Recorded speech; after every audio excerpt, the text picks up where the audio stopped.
persoalannya kan polemik tentang sosok Ubedillah. Apakah bisa dengan tracking DNA ini? Itu pasti bisa, Nabi Adam aja bisa.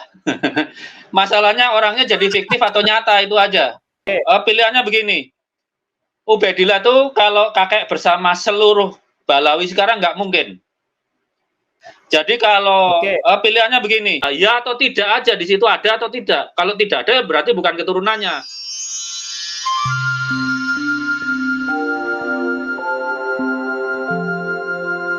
Tes DNA itu bisa mengungkapkan kalau begini, kalau urusannya harus ada namanya ya, maksudnya harus ada namanya, itu dikombinasi dengan bukti sejarah.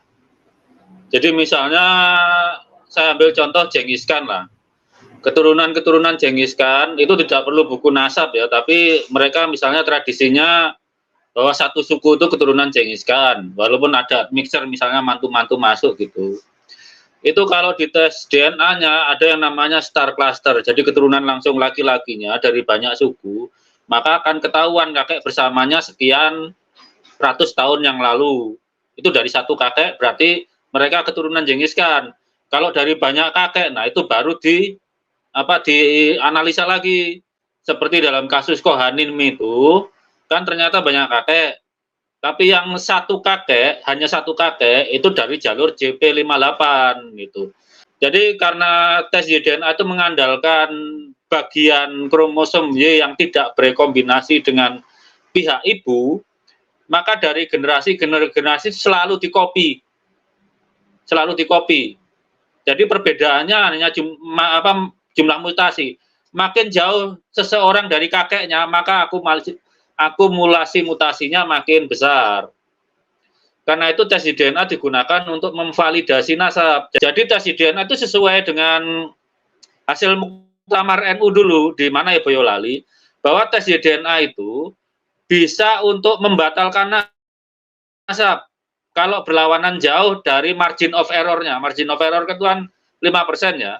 Misalnya antara Alawiyin, antara Bani Ali dengan Bani saudaranya ya Ja'far Abi Thalib itu, kan itu bedanya cuma 1000, kalau plus minus 5% sekitar 1.500 sampai 1.300 lah ya. Kakek bersamanya hidup di antara itu. Tapi kalau dengan Balawi yang haplogrupnya G, itu 40.000 tahun yang lalu, kan nggak mungkin Abdul Muthalib itu hidupnya 40.000 tahun yang lalu. Maka dengan sendirinya kita bisa menerima bahwa keturunan Ja'far dan keturunan Ali itu sepupu, tapi keturunan Bani Ubaidillah itu tertolak. Dalam menyeleksi nasab itu, yang kita dulu kan tertolak, membuangnya tertolak. Kalau dalam bahasa pertanian, pruning dulu. Yang tertolak itu dikeluarkan. Jadi kita bisa konsentrasi yang paling mungkin. Itu saya rasa. Oke, Pak Dokter, Anda kan sering mengatakan bahwa Bani Hasyim adalah J1 itu ya, DNA-nya. Artinya ke bawahnya juga harus mengikuti J1 walaupun ada mutasi. Nah, ini sejauh mana akurasinya? Sejauh mana akurasi ini untuk mendeteksi sampai ke sana? Begini, tidak semua J1 keturunan Bani Hasyim ya. J1 itu munculnya 38.000 tahun yang lalu. Jadi dikatakan keturunan kalau haplogrupnya itu downstreamnya dari Bani Hasyim. Karena Bani Hasyim itu kalau kita lihat bandingkan dengan misalnya keluarga Bani Sa'ud, keluarga Bani Harun, itu Bani Hasyim itu sepertinya di FGC 8703.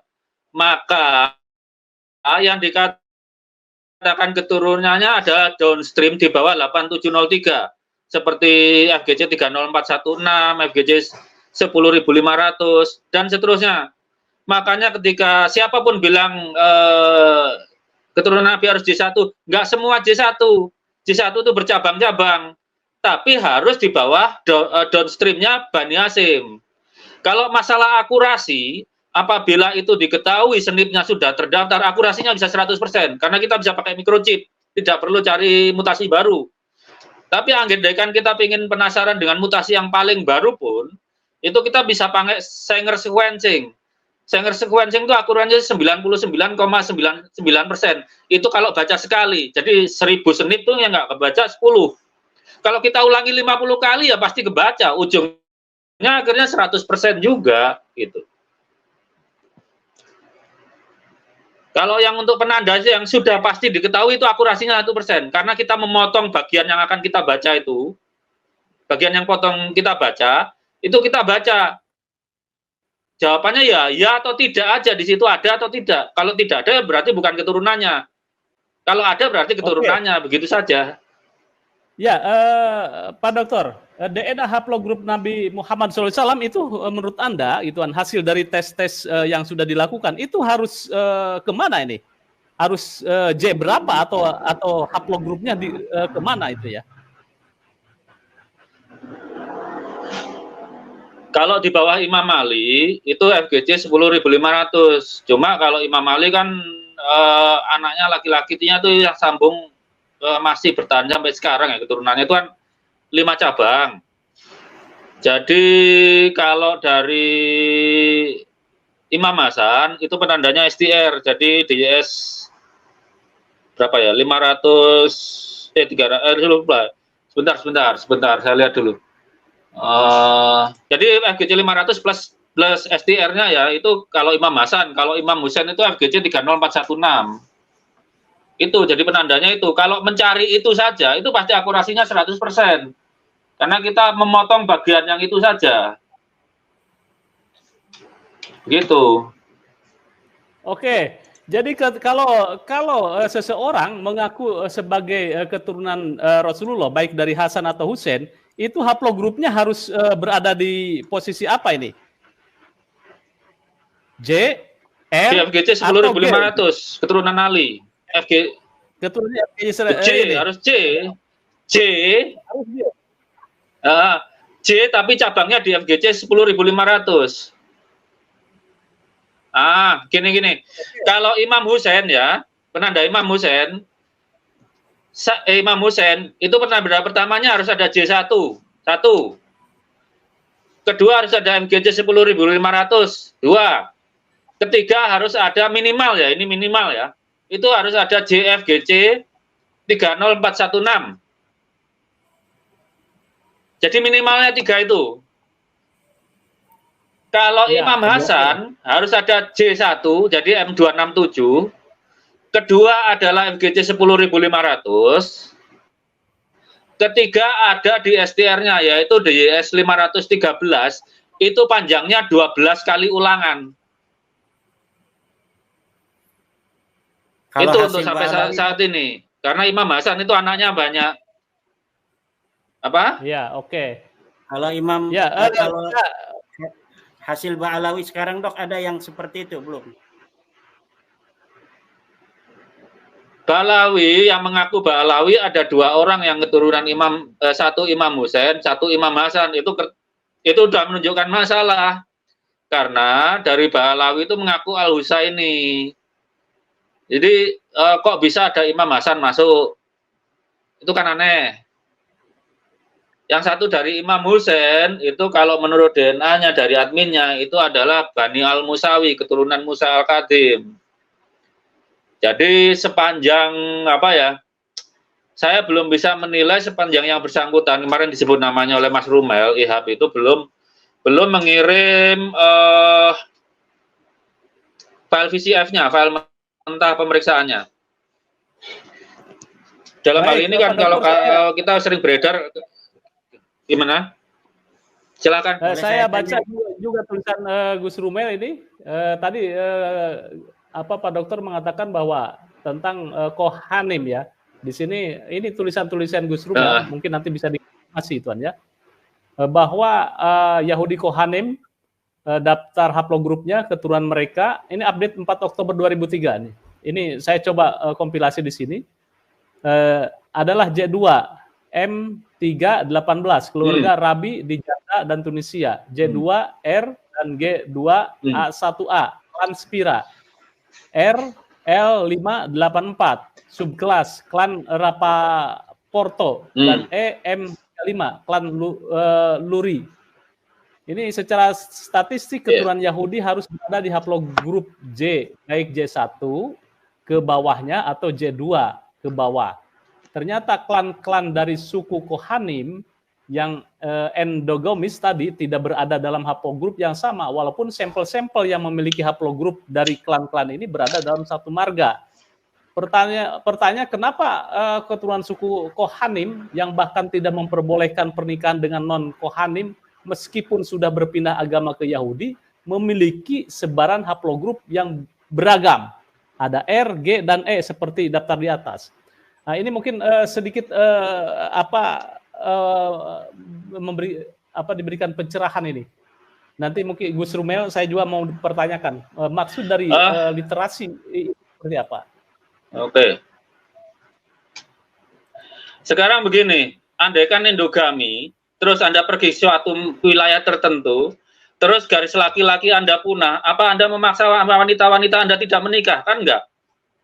Itu ada di tesis Profesor Wekley itu, bahwa kalau terjadi misalnya isolasi, kepunahan lelaki, ya terpaksa harus ada substitusi kan, yang menggantikan. Manusia itu tidak bisa menjamin keturunan laki-lakinya lanjut lurus. Itu kalau Mas Rumel nggak ngerti lah. Mas Rumel tuh distribusi poison aja nggak ngerti. Jadi gimana dia bisa menghitung kepunahan? Nggak bisa. Itu anak-anak yang biologi genetika populasi yang mengerti. Jadi begini, perhitungan profesor dari Michael Hammer, minimalnya dalam Kohanim itu kalau 3.000 tahun yang lalu, paling nggak harus ada 100 orang dengan 10 haplogrup kalau bertahan sampai sekarang. Itu ada kalkulasinya, jadi ada koefisien berapa kali kemungkinan punahnya itu ada. Selalu ada. Tapi yang menarik tadi yang menarik coba perhatikan sebagian besar. Itu J2 terus kecuali G ya, R dan E itu kayaknya wilayah yang dekat-dekat dengan istrinya Nabi Ibrahim. Saya menduga sebagian Kohanim itu ponakan-ponakan Nabi Ibrahim dari istri itu mungkin. E itu banyak di Mesir. Kemudian R itu terutama R1B juga banyak di Mesir. J2 itu Arab yang asli. Kalau G itu dari Kaukasia, bukan dari Timur Tengah. Jadi kalau dugaan awal saya, Kohanim di awal itu sesuai pendapat dari Profesor Michael Hammer. Ini parahnya Mas Rumel ini. Jadi pembahasan dari papernya dan kesimpulan dari peneliti aslinya tidak disampaikan. Peneliti aslinya, Profesor Michael Hammer itu bilang dari awal bapaknya itu udah lebih dari satu. Pendirinya itu udah lebih dari satu. Kedua, selama akumulasi waktu diaspora itu kan terusir ya. Terusir ketika diserbu, berapa kali itu diserbu? Dari zaman Nebukadnezar terus terusir sampai terusir Romawi juga kan. Itu kan nyebar kemana-mana. Kalau sampai terisolasi terus laki-lakinya punah mau diapakan perempuannya? Endogami nggak ngaruh di situ. Harus ada pengganti laki-lakinya. Akhirnya jalur mantu itu. Iya kan? Akhirnya jalur mantu itu. Iya, iya. Kita kesenudannya jalur mantu. Jadi manusia itu tidak bisa menjamin keturunannya berlangsung. Itu Allah yang menentukan. Sekarang kalau misalnya keturunan saya suatu titik perempuan semua, dan saya berkeras endogami, apa saya kan zolim kepada anak-anak keturunan perempuan saya nggak boleh nikah gara-gara nggak sekufu. Ya akhirnya ngambil orang lain lah. Itu aturan Allah untuk keragaman genetik kita, bahwa nggak semua laki-laki itu punya keturunan laki-laki. Jadi secara natural kalau angka rata-rata satu ya, setiap laki-laki punya anak laki-laki satu, misalnya 100 populasi ya, 100 orang laki-laki, itu anak laki-lakinya rata-rata satu, angkanya satu, maka sekitar 37,5% itu tidak punya anak laki-laki. Itu sudah dibuktikan di mana-mana itu. Untuk populasi Badui Palestina udah terbukti, terus beberapa klan-klan bangsawan Eropa juga begitu. Itu pakai ngikuti distribusi Poisson itu. Udah pelajaran yang lumrah di statistik itu. Oke, ya. Kembali lagi kepada fokus utama bahwa kita mengulas tentang tes DNA Apakah menjadi sebuah solusi polemik nasab habaib? Nah, menurut Anda Pak Dokter itu ya, jadi sejauh ini yang Anda ketahui tadi mungkin bisa direview kembali itu ya. Apakah Ba'alawi itu mencerminkan DNA-nya atau haplogrupnya satu rumpun ke Rasulullah atau seperti apa nih? Setahu saya begini, kalau kita harus mengerti data awalnya ya. Data awalnya itu kan diambil dari family tree DNA. Karena memang dia menyediakan fasilitas. Kenapa orang ke situ? Karena cari kerabatnya, bukan cari pamer nasab. Itu yang harus dimengerti. Orang bayar mahal-mahal cari kerabatnya. Mereka merasa keturunan Ubaidillah lah. Itu ternyata kalau menurut perkembangan terbaru, nah ini sudah difilter oleh adminnya. Jadi yang bukan Ba'alawi, statusnya guest. Itu pun ternyata tidak berasal dari satu kakek maksudnya. Dari haplogrup G aja paling enggak ada 2 atau 3 kakek. 1100 tahun yang lalu ya. Karena selain ada GP15 ternyata ada juga GL91. Itu nggak mungkin dari satu kakek, dari 1100 tahun yang lalu. Kemudian dari ada J2 dan J1 itu juga nggak mungkin satu kakek. Dari J1 pun yang keturunan dari Imam Ali cuma 2 orang, itu pun juga dari 2 kakek, kalau 1100 tahun yang lalu. Makanya saya tegas saja bilang, Ubaidillah itu fiktif atau nyata? Kenapa klaimnya satu kakek, haplogrupnya bisa banyak? Gitu. Jadi, kalau dilihat dari family tree DNA itu udah ada filtering. Yang bukan Ba'alawi statusnya guest, sama dengan yang di Banu Hasyim itu. Kalau bukan Banu Hasyim dicemplungin statusnya guest, tamu, dianggap tamu bukan kerabat. Karena yang kerabat saja tetap diakui kok. Maksudnya keturunan Nabi Isa itu statusnya bukan guest, padahal kan bukan keturunan Imam Ali kan ya. Tapi statusnya tidak dibuat guest, dibuat saudara, ditulis haplogrupnya gitu. Silakan. Oke, jadi ada sementara bahwa dari hasil tes DNA yang di family tree itu bahwa Ba'alawi itu tidak berasal dari satu kakek. Tidak berasal dari satu kakek yang dipengaruhi sebagai Ubaidillah di situ. Tidak ketemu di situ titiknya. Iya. Tidak ketemu. Jadi yang sesuai time frame, bahkan klaster dari yang di Indonesia yang marganya gampang kita kenal itu kakek bersamanya 900 tahun yang lalu. Sementara Ubaidillah kan 1100 tahun yang lalu. Nah, dari 900 sampai 1100 tahun yang lalu itu gimana? Itu teorinya hanya mungkin kalau dari Ubaidillah sampai 900 itu anaknya cuma satu terus yang berketurunan loh ya.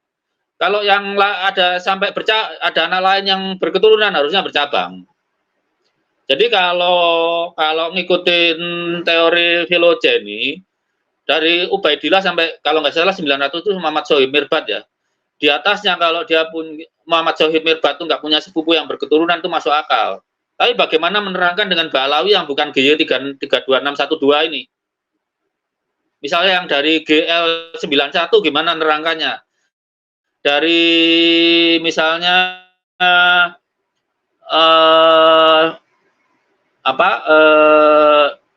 haplogrup E gimana nerangkannya? Atau yang dari ini marga Al-Haddad aja ada yang E kok, EY144343. Marga Al-Haddad kan umum di Indonesia. Itu juga bukan dari haplogrup C. Oke, gitu ya.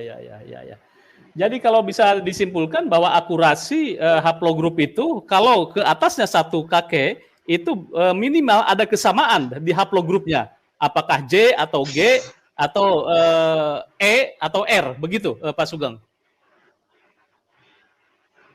Jadi kesamaannya dari kakek bersama sampai Nabi Adam itu senipnya harus ada semua. Ya. Karena mutasi senip ini sekali ditandai itu abadi. Itu udah takdir Allah begitu.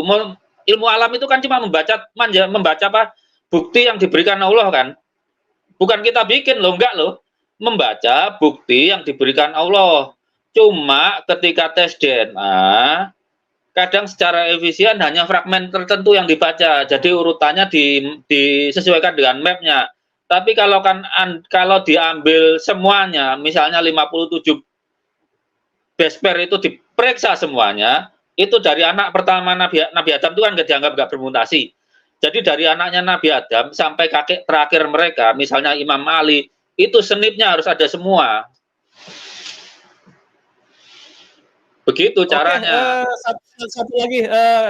Satu lagi pertanyaannya gitu ya. Saya ingin menandaskan saja itu ya. Ba'alawi yang menjadi polemik kajian keiman adalah tentang sosok Ubaidillah.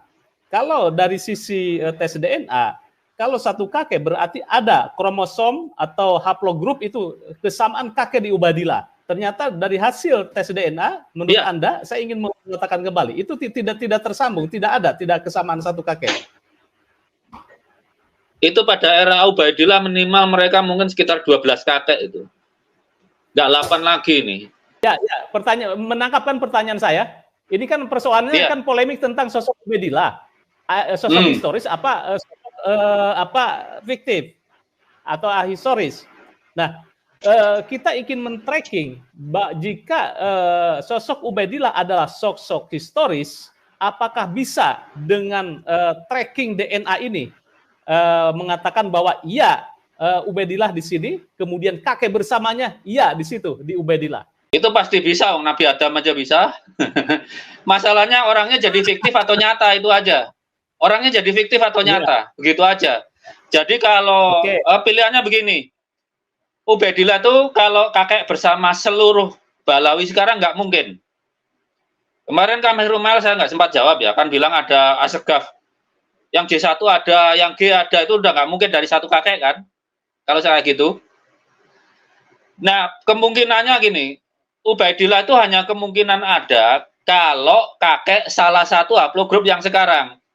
Misalnya disepakati G saja, atau J saja, J1 saja, yang, ingat yang, kalau kita cari jarak genetiknya itu berumur 1100 tahun yang lalu, plus minus 5%. Itu ditemukan apa tidak? Belum.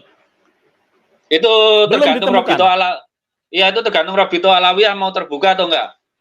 Kalau enggak terbuka ya kita fiktifkan saja, simpel aja. Karena Bani Saud, keturunan Ismail mau terbuka, buka tes DNA saya sudah ketemu, FGC2. Bani Falasi juga keturunan Adnan terbuka, ada. Dari Al-Irsyad setidaknya Bajamal, Baswedan, terus Al-Katiri yang J1, mereka sudah ngasih tahu, walaupun lewat, kalau Bajamal dan Baswedan itu ada di proyek Yaman, kalau Al-Katiri saya diberitahu secara personal, tapi saya cocokkan itu keturunan Nabi Ismail.